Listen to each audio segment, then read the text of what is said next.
চিকেনের সলিড পিসগুলো ছোটো ছোটো টুকরো করে কেটে নিয়েছি। এবার এটা ভালো করে ম্যারিনেট করে নেব। রসুন বাটা দিয়ে দিলাম, অল্প একটু আদা বাটা দিয়ে নেব, আদা আর কাঁচা লঙ্কা বাটা আছে এতে, এটা একটু দিয়ে নিলাম। এবার ভালো করে এটা ভালো করে মাখিয়ে নিয়েছি। এবার লাল লঙ্কার গুঁড়ো ওপর থেকে দিয়ে দেবো, লাল লঙ্কার গুঁড়োটা দিয়ে দিলাম। তারপর আর একবার ভালো করে মাখিয়ে নিয়ে পাতিলেবুর রসটা দেবো, আধখানা পাতিলেবুর রস, নুনটা একটু মাখিয়ে নিলাম।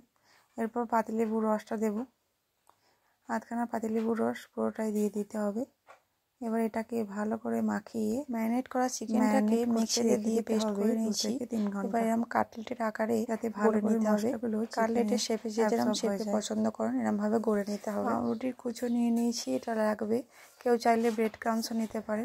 ময়দা, কর্নফ্লাওয়ার আর অল্প গোলমরিচ আর একটু নুন দিয়ে ভালো করে একটা ব্যাটার তৈরি করে নিয়েছি।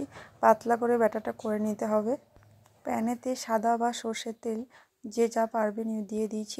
একটা করে কাটলেট নিয়ে ফার্স্টে কর্নফ্লাওয়ারের গোলায় ডুবিয়ে তারপর বিস্কুটের গুঁড়োতে মাখিয়ে খুব ভালোভাবে ডিপ করে দিয়ে ব্রেড ক্রাম্বসগুলো ভালো করে লাগাতে হবে যাতে বাইরেটা খুব মুচমুচে হয়।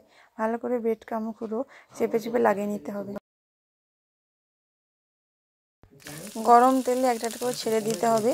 লো টু মিডিয়াম হাইয়ে এটা খুব ভালো করে আস্তে আস্তে সময় নিয়ে ভাজতে হবে, কেননা চিকেনটা ভেতরে কাঁচা আছে, তাই চিকেনটাও সেদ্ধ হবে।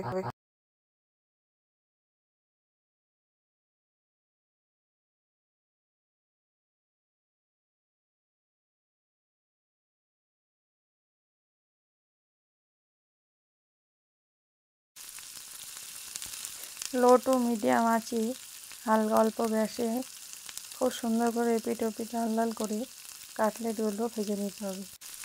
দেখুন এরকম লাল লাল করে ভেজে নিতে হবে। চিকেন কাটলেট একদম রেডি। টমেটো কেচাপ বা কাসুন্দি এগুলোর সাথে পরিবেশন করা যায়। সন্ধ্যেতে স্ন্যাক্স হিসাবে চা বা কফির সাথে এই মুচমুচে কাটলেট জমে যাবে।